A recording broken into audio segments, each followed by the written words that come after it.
বিশ্বকাপ বাছাই football 2026 FIFA বিশ্বকাপের বাছাই পর্বে বিশ্ব চ্যাম্পিয়ন আর্জেন্টিনার পরবর্তী 2 ম্যাচের জন্য 33 জনের প্রাথমিক দল ঘোষণা করেছেন কোচ লিওনেল স্কালোনি, যার নেতৃত্বে থাকছেন যথারীতি লিওনেল মেসি।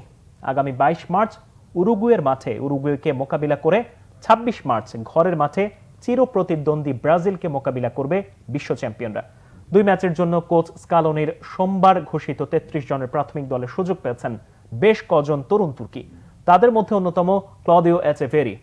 দক্ষিণ আমেরিকান অনূর্ধ্ব 20 চ্যাম্পিয়নশিপ খেলার পর সম্প্রতি ম্যানচেস্টার সিটিতে যোগ দিয়েছেন 19 বছরের এই স্ট্রাইকার।